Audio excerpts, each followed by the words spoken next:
Maybe it's just me, but I think coloring is one of the most daunting aspects of transformation art. I mean, everything is complicated with TF art, but coloring is one of the things I see a lot of artists struggling with, and I never really see anyone talk about it. So in this tutorial, I'm going to show you my favorite coloring technique that saves me a little bit of time and a bit of a headache, while still producing quality results. I'm using Clip Studio, but the technique is compatible with any art program that has layer mask functionality. And pretty much any art program that has layers is going to have that.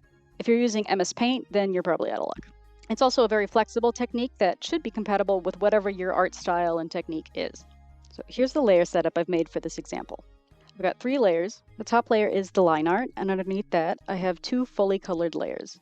On the bottom is the character colored completely in their untransformed color palette, and right above that is them colored completely in the transformed color palette.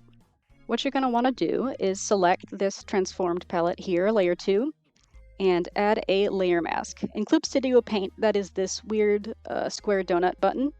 Make sure that you have the layer mask selected and not the layer itself. This is important. The layer mask is this white box here next to the thumbnail of the layer. Press Ctrl A and delete to erase everything. If you turn off the layer mask, you'll see that it's not actually gone, it's just masked. So now you can take any brush you want and it will add only the transformed coloration. I find the airbrush tool to be the easiest and the fastest way to do this, but it doesn't always look the best, so you can use whatever you want. And that's pretty much the basis of this technique. When I do this, I like to start with the areas that I think are going to be the most transformed. And sometimes you're going to have to erase little chunks here and there. Add some to the nose here, just a bit of fur there.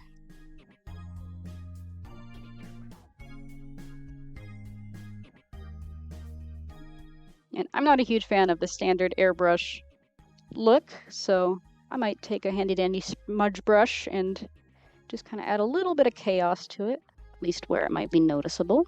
And then I like to go in and add a little bit of texture.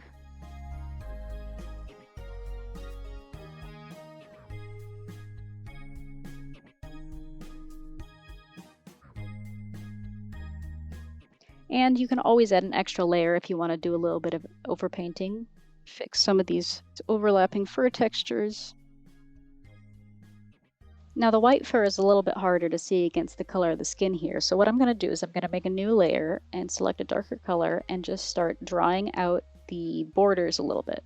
Doesn't have to be super accurate, just enough to make it a little bit easier to see.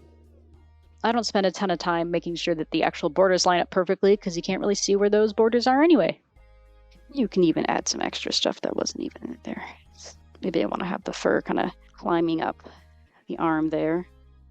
I can add a little bit of extra fur here, no reason not to.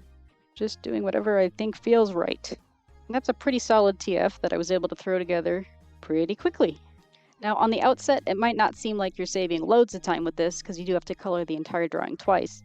If you think that that might be a setback for you, you could always draft out the transformed areas before you color anything. And that way you only add detailed color to the areas that you think are actually going to be visible in the final image.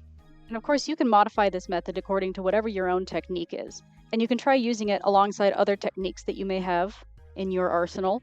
So that's pretty much it for this video. This video is a bit of an experiment. I know the TF community is pretty big, but I don't ever really see any tutorials on its art. So I figured I might try and throw something out there and see if that's something people might be interested in. If you are, and maybe you want to see more of it, let me know. Sorry about the audio quality. I'm not a real YouTuber, so I don't have a real microphone. Thanks for watching.